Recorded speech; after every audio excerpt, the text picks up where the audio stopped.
Iar acum aș vrea să-l invit la microfon pe prietenul nostru, coorganizatorul acestui for, domnul Alexander Dugin, profesorul Alexander Dugin, o personalitate de talie mondială, filozof, politolog, sociolog, o persoană care este mereu prezentă în Republica Moldova cu astfel de ocazii. Merci. Mesdames et messieurs, Monsieur le Président, je vais parler français, si vous me permettez, par trois raisons. Parce que, comme a dit Monsieur Rejoin, c'est la langue de la liberté. Je respecte la liberté et l'indépendance plus que tous les autres.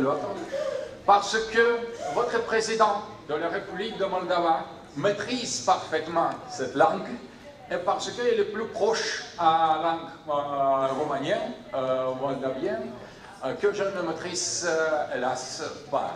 Mais je vous promets de commencer à étudier parce que je suis...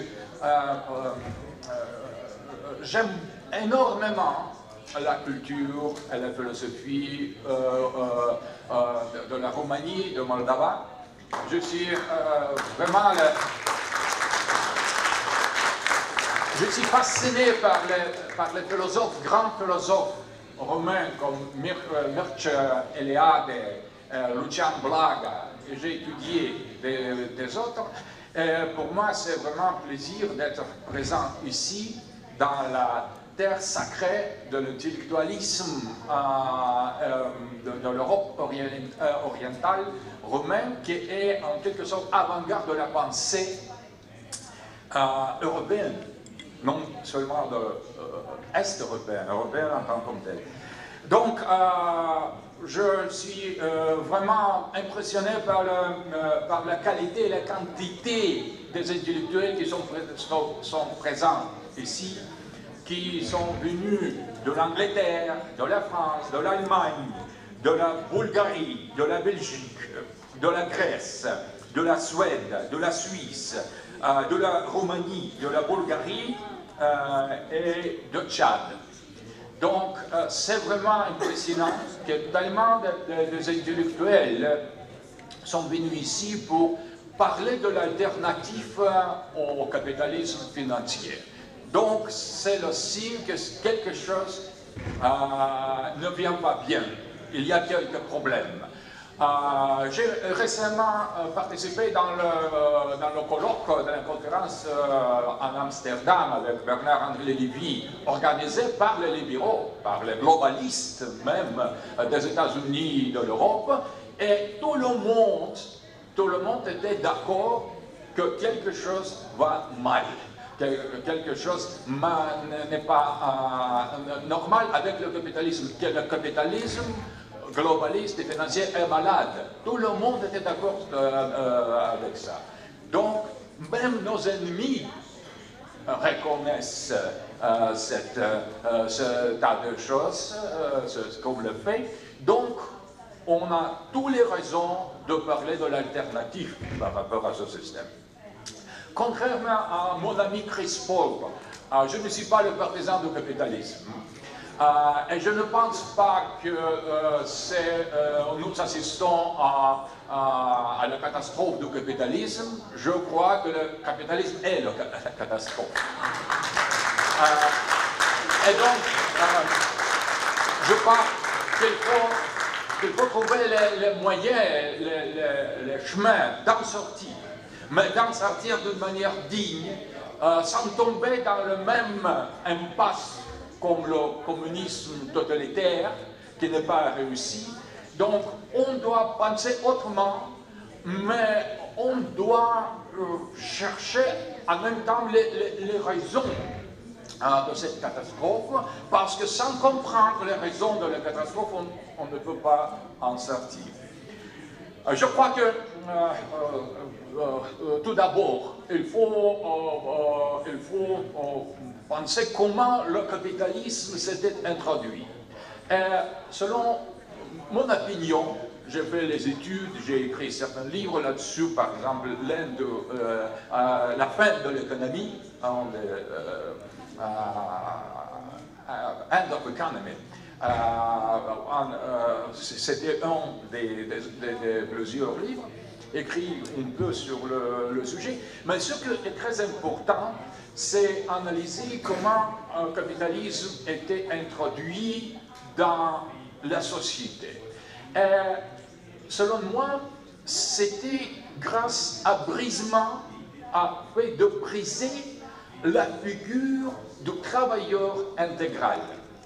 Et c'est très important, parce que c'était précisément aux origines du capitalisme. La fin du capitalisme pourra venir si nous pourrons surpasser, si nous pouvons vaincre cet brisement, cette Spaltung de la personne de travailleur intégral. Qu'est-ce que c'est le travailleur intégral? Ce n'est pas l'individu économique, c'est la personne économique. Travailleur intégral, c'est quelque chose de social et public. Il n'est jamais seul. Il est intégré dans la famille, dans la communauté concrète des producteurs et des consommateurs. Et c'est très important. C'est trois définitions de qu'est-ce que c'est travailleur intégral. Comme la personne économique, personne, non pas individu. C'est, premièrement, c'est celui qui unit en soi-même le producteur et le consommateur. Donc, on n'a pas ni la société de la production, ni la société de la consommation. On a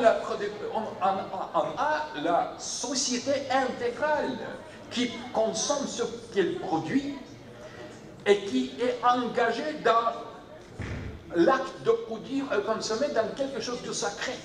Parce que la production, c'est le service. Ce n'est pas seulement quelque chose destiné à être consommé. La production et consommation sont deux actes de la nature humaine sacrée. On doit comprendre production et consommation d'un point de vue anthropologique et humaniste, je voudrais dire. Parce qu'il s'agit de l'homme et non pas de certains aspects isolés de l'homme. De l'homme intégral, de l'homme qui produit et qui consomme, et c'est là il fait non pour survivre comme l'animal, parce que l'homme n'est pas animal. L'homme, c'est la conscience, c'est l'esprit. Et donc, tout ce que fait l'homme, en produisant, en consommant, c'est l'acte spirituel. C'est l'acte philosophique, parce que c'est l'attitude par rapport au monde. En produisant et en consommant, l'homme construit le monde concret. C'est la première chose, être une communauté qui produit et consomme ce qu'il produit. Second point de travailleur intégral, c'était l'idée d'avoir la propriété des moyens de la production. Nous savons, grâce à Marx, ce que l'idée, c'est que le capitalisme vient avec aliénation des moyens de production, et c'est le centre de l'exploitation. Si on redonne, si on retourne les moyens de la production à travailleur intégral, on est libre, on est autosuffisant. C'est très important d'avoir la propriété sur les moyens de la production qui assure la souveraineté à travailleur intégral. Et troisième chose, ce qui définit le travailleur intégral ne vit pas seul, il vit dans la communauté. Donc, le travail, c'est l'acte sacré qui unit, c'est en même temps la communication, la langue. En se vivant dans la communauté organique, le travailleur intégral est impliqué dans la communauté.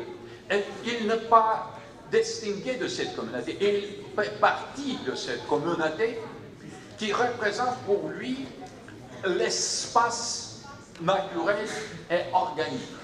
Donc, le capitalisme détruit tout ça.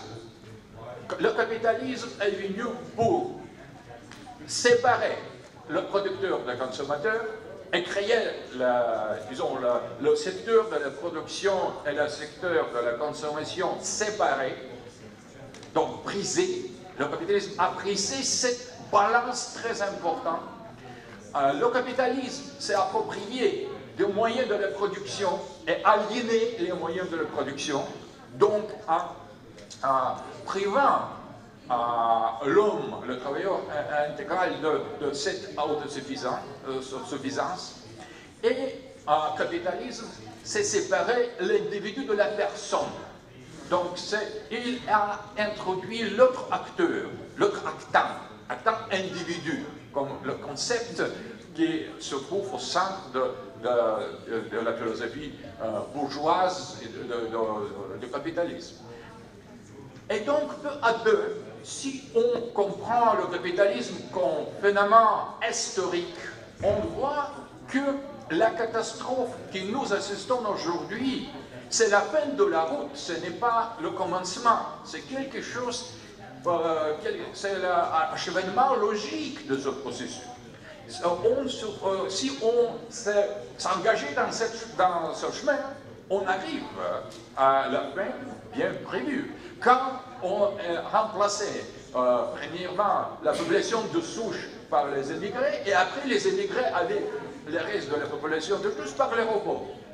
Donc, l'intelligence artificielle, c'est en quelque sorte l'individualisme dans l'état plus avancé, quand au lieu de l'individu, il y a des vidéos. Quelque chose qu'on peut décomposer et recomposer de nouveau. La machine immortelle. Et les post-humanistes nous veulent séduire par cette immortalité mécanique. Si nous devons sacrifier notre mort qui nous fait les êtres mortels, comme Heidegger disait, être là, au Dasein, notre présence existentielle existe vis-à-vis de la mort. Si on n'est plus mortel, on n'est plus homme. Être homme, être mortel, c'est protoi en Grèce. C'est la même chose. Et donc, en nous séduisant par l'immortalité, on nous prive de la qualité d'être homme. C'est précisément la fin, l'aboutissement du chemin historique du capitalisme. Donc, si nous voulons dépasser cette catastrophe, nous devons restaurer la figure des travailleurs intégral. Nous devons se concentrer sur la communauté des producteurs consommateurs indépendants et redonner la souveraineté économique à la communauté concrète, organique et enracinée. Seulement dans ce cas, dans cette situation, nous pouvons éviter ce que les globalistes pensent d'être le destin universel. Parce qu'ils progressent, ils veulent peut-être améliorer leur situation, éviter les pires conséquences, mais ils ne critiquent pas leur système. C'est nous que nous devons faire ça. Et si on applique cette idée de la communauté souveraine, le concept de la travailleur intégral ou de la personne économique, c'est la salvation, c'est aussi solution pour Moldavie, pour l'Eurasie, pour l'Europe, parce que si on garantit la souveraineté économique à Moldavie, si on restaure la dignité des travailleurs intégrales au peuple de la Moldavie, personne ne voudrait pas quitter le pays. Tout le monde se retournera. Toute la diaspora moldavienne qui vit dans les conditions assez déplorables en Europe et même en Russie, qui est un peu plus riche, un peu plus, mais tout le monde se reviendra à la patrie. La même chose, les situations, si on applique le même modèle à l'Europe, Donc il n'y aura plus la question de l'immigration. Les gens qui veulent accepter cette situation, intégrer dans les communautés européennes, bienvenue. Mais ce qu'il vient seulement, ça respecter la culture, la civilisation européenne, elle n'a rien à voir à l'Europe, parce que c'est le capitalisme qui les pousse par la logique aliénée mécanique d'aller s'installer en Europe sans accepter les valeurs et la culture et l'identité européenne. Donc, je crois que demain, au cours de nos tables rondes, continuant notre conférence, j'aurai l'occasion d'expliquer plus comment je vois le processus de la restauration de la figure de Gestalt de le travailleur intégral, comment cette brisement, cette séparation a affecté les autres classes de la société, non seulement les travailleurs, mais aussi les guerriers et les prêtres, dans le modèle de Georges de Mézy, et comment doit se présenter cette alternative par rapport à la situation actuelle des choses. Mais je voudrais seulement attirer votre attention sur ce qu'on ne peut pas sauver l'humanité abîmée. Nous ne pouvons pas améliorer les situations par les adjustments purement techniques. Nous devons repenser l'histoire, nous devons repenser la société, nous devons repenser qu'est-ce que c'est l'homme. Parce qu'aujourd'hui, ce n'est pas, disons, le profit, ce n'est pas les moyens de la production, ce n'est pas la société de la consommation, c'était l'homme et la nature humaine qui se trouvent au centre de débat. Ce qui rend notre conférence très importante et même historique, parce que c'est l'homme et son destin qui se trouve au centre de problème. Merci. Cher monsieur professeur Alexandre Dugin, merci pour votre intervention exceptionnelle. Merci parce que j'ai discuté quand vous parlez avec notre ami Chris. Il est d'accord presque totalement avec vous.